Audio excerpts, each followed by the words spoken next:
For months, the headlines coming out of the transition and into the early days of 2025 were dominated by one singular, aggressive threat: Donald Trump's plan to slap 25%, then 35% tariffs on virtually every single product coming across the northern border. The rhetoric was high octane, designed to send shockwaves through Ottawa and across global markets.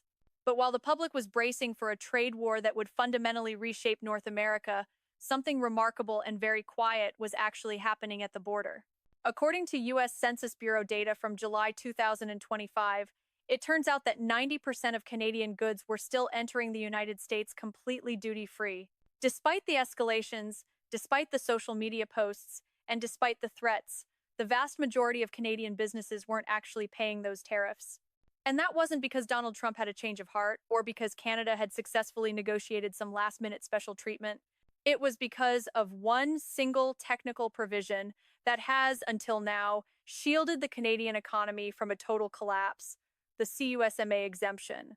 This agreement, which Trump himself negotiated during his first term, allows goods manufactured in North America to bypass the blanket tariffs he's imposed on the rest of the world. It is the only reason Canada didn't fall into a severe recession in 2025. At the time, economists at Oxford Economics were forecasting a sharp, painful contraction, but this specific carve-out, combined with Canada's decision to drop retaliatory tariffs, is what pulled the economy back from the edge. But here is the reality we are facing now. That lifeline is at serious risk. In January 2026, the United States and Canada are set to begin a mandatory review of the CUSMA agreement. What was originally designed to be a routine check-in, a way to fix minor technical glitches, has been transformed into a political weapon. Sources close to the administration signal that Trump is no longer interested in fine-tuning. He is looking for a wholesale restructuring, and he has already signaled a willingness to walk away from the deal entirely if he doesn't get exactly what he wants. The question now isn't just about trade, it's about whether the framework that holds the North American economy together is about to be dismantled. To understand how that 90% of goods actually made it across the border duty-free in 2025, you have to look at the granular and often grueling mechanics of compliance. This wasn't some automatic gift from the White House, it was a survival strategy. For Canadian businesses, the CUSMA exemption is a high-stakes obstacle course, not a guarantee. To secure that Made in North America status, companies have to navigate what experts describe as extraordinarily complex rules of origin. Take the automotive sector, which serves as the literal engine of the North American economy. Under the current CUSMA framework, at least 65% of an automobile's value must be proven to come from North American production to qualify for that duty-free exemption. For a manufacturer, that means tracking every component, from the engine block to the smallest sensor, back to its source to satisfy U.S. Customs. William Pellerin, an international trade lawyer at Macmillan LLP, notes that while some of these processes are straightforward, others are a very, very complicated administrative nightmare. But despite the red tape and the massive investment required to meet these standards, Canadian businesses have had no choice but to double down on compliance. They recognized early on that the cost of hiring lawyers and auditors to prove their North American origin was a bargain compared to the alternative: paying a 35% blanket tariff that would instantly destroy their competitiveness in the American market. That investment in paperwork is effectively the only thing standing between the current trade flow and an absolute economic catastrophe. It is also important to understand the specific legal shielding at play here. The CUSMA exemption specifically protects goods from the blanket 35% tariff Trump has proposed.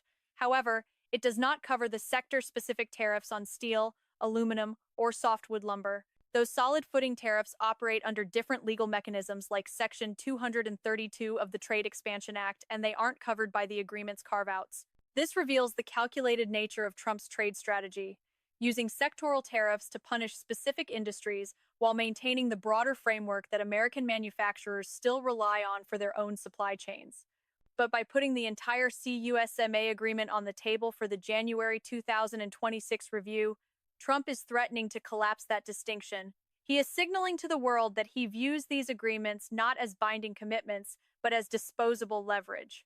For a business trying to decide whether to build a new factory or hire more workers, that lack of predictability is just as toxic as the tariffs themselves. To understand the threat looming over the January 2026 review, You have to understand how Donald Trump views a trade agreement. He doesn't see it as a stable framework designed to provide predictability for businesses.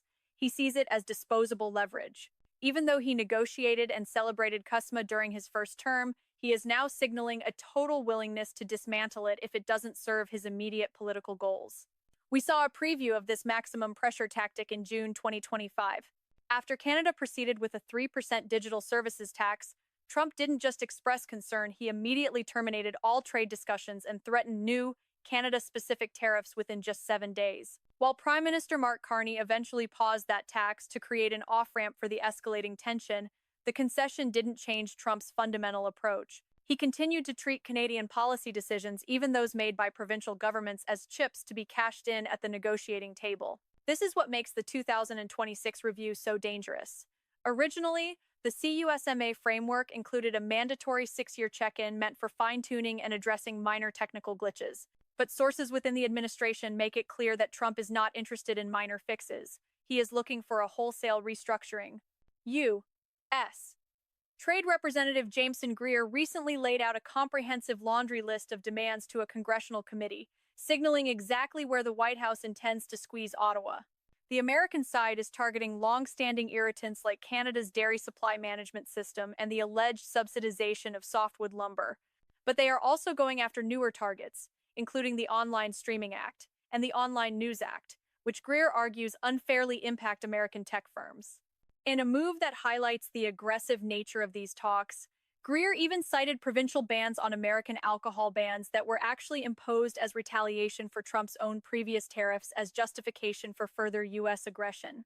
Trump is effectively transforming a routine administrative review into a negotiating weapon. He is leveraging the threat of withdrawing from the entire agreement to force Canada to abandon domestic policies he dislikes. For Trump, the economic damage these tactics might inflict on American consumers or integrated supply chains is seemingly secondary to the goal of extracting major concessions. The January review is no longer about maintaining a partnership. It is about using the CUSMA exemption as a hostage to ensure total compliance with the American agenda. To understand the scale of the crisis looming in January, you have to look past the political rhetoric and focus on one specific, staggering number: $390 billion. That is the total value of Canadian exports that currently cross the border duty-free because of the CUSMA exemption. If that exemption is eliminated during the 2026 review, is that entire $390 billion worth of trade, everything from auto parts and machinery to everyday consumer goods, would be hit with a 35% tariff overnight. This isn't just a minor tax hike, it is an economic cliff. Tony Stillo, the director of Canada Economics at Oxford Economics, is warning that the damage from losing this protection would not be a temporary downturn. He describes it as permanent structural scarring and a fundamental, irreversible contraction of Canada's economic capacity. We are talking about an economy that would likely be smaller for years, if not permanently, because its primary engine of growth has been throttled.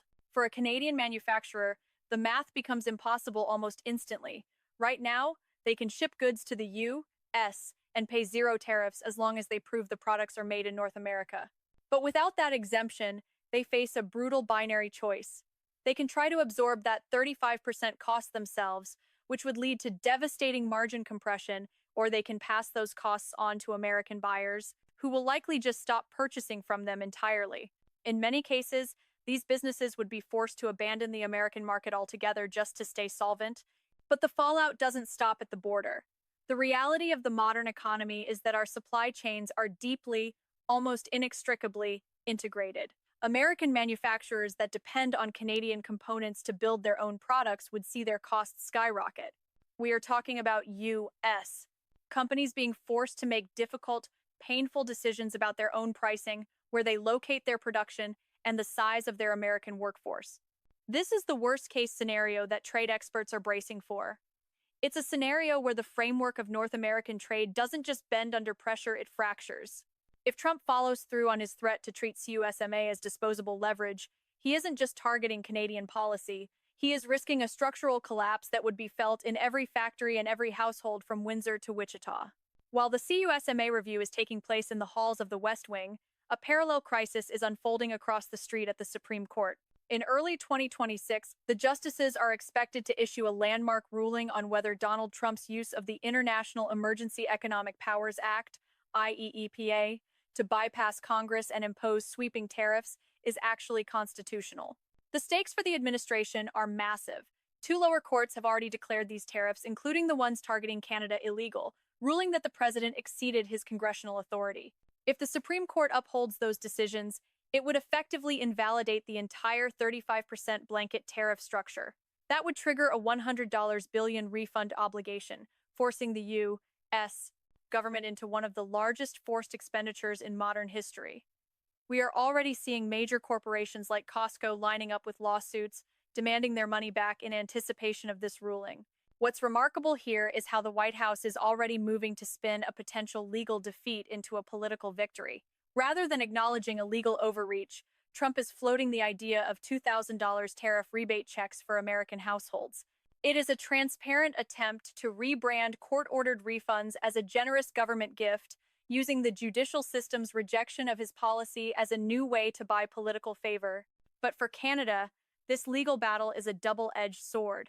Even if the Supreme Court strikes down the IEEPA tariffs, it doesn't mean the trade war is over.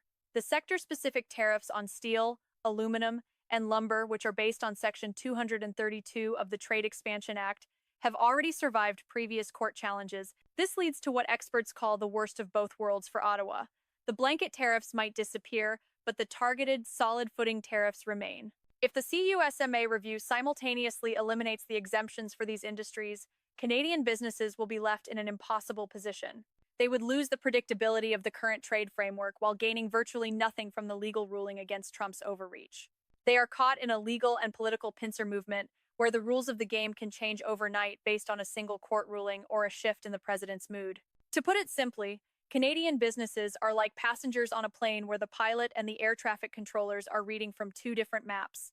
Even if the pilot is forced by a court to level the plane out, the controllers might still be trying to change the destination entirely. By the time the legal dust settles, the economic damage may already be irreversible. What makes this situation particularly dangerous and what sources inside both governments are watching most closely is that Donald Trump and Mark Carney are operating on fundamentally different strategic clocks. They aren't just disagreeing on policy, they are playing two entirely different games with two entirely different deadlines. For Donald Trump, the clock is ticking toward the November 2026 midterm elections. He is facing a narrow window to demonstrate economic wins to a voter base that remains frustrated by the lingering effects of inflation. In the world of the West Wing, that political pressure almost always incentivizes aggressive, short-term tactics over long-term stability. Trump needs quick, visible concessions from trading partners that he can sell on the campaign trail as a victory for the American worker, regardless of whether those concessions cause long-term structural damage to the North American supply chain. On the other side of the border, Prime Minister Mark Carney is trying to play a much longer game. Under his leadership, Canada has been working to reduce its structural dependence on the U.S. market, a dependency that currently sees 75% of all Canadian exports heading south. Carney has been aggressively pushing to eliminate internal trade barriers between provinces and building out new trade relationships with Europe and Asia. But here is the reality check that experts are pointing to. Those diversification efforts are still in their early stages. Canada simply cannot replace its largest trading partner overnight. This means that while Carney is looking toward a future where Canada is less vulnerable to Washington's whims, he is currently trapped in a present where any loss of CUSMA protection would inflict immediate, catastrophic damage that no new deal with Europe or Asia could possibly offset in time. This creates a high-stakes zero-sum dynamic. Trump is looking for a quick win to boost his party's chances in the midterms, while Carney is trying to protect a fragile economic framework until his long-term diversification strategy can take root. This pattern of treating trade agreements as disposable leverage, negotiating a deal like CUSMA in one term and threatening to dismantle it in the next, destroys the foundational trust required for international integration. Every other global ally is watching this review, drawing their own conclusions about the reliability of American commitments. In the end, the 2026 review will either preserve the exemption that saved Canada's economy or expose it to permanent scarring, leaving no room for a middle ground. As we head toward the January 2026 review, we are looking at a stark, binary outcome with almost no room for a middle ground. Either the CUSMA framework holds or it collapses, taking $390 billion in annual duty-free trade with it. For decades, the North American economy has operated on the fundamental assumption that the rules of the road were fixed, that a deal signed was a deal kept. But as this administration has made clear, that era of predictability is over. The CUSMA exemption was the single lifeline that prevented a total Canadian economic collapse in 2025, shielding 90% of exports from the full weight of Donald Trump's tariff regime. But this president treats trade agreements not as binding contracts, but as disposable leverage. By threatening to dismantle a deal he himself negotiated and celebrated just 6 years ago, Trump is sending a message that extends far beyond the northern border. He is signaling to every global ally that American commitments are only as good as the current political mood in the West Wing. This pattern destroys the foundational trust that allows businesses to build factories, hire workers, and integrate supply chains across borders. If the rules can change arbitrarily to extract domestic political concessions, long-term investment becomes impossible. Ultimately, the fate of the North American economy now hangs by a thread. The decision on whether to preserve that thread or break it rests entirely with a leader who has repeatedly demonstrated that he values dominance over stability. As the January deadline approaches, the world is watching to see if the framework of North American trade survives or if it is finally sacrificed for political gain.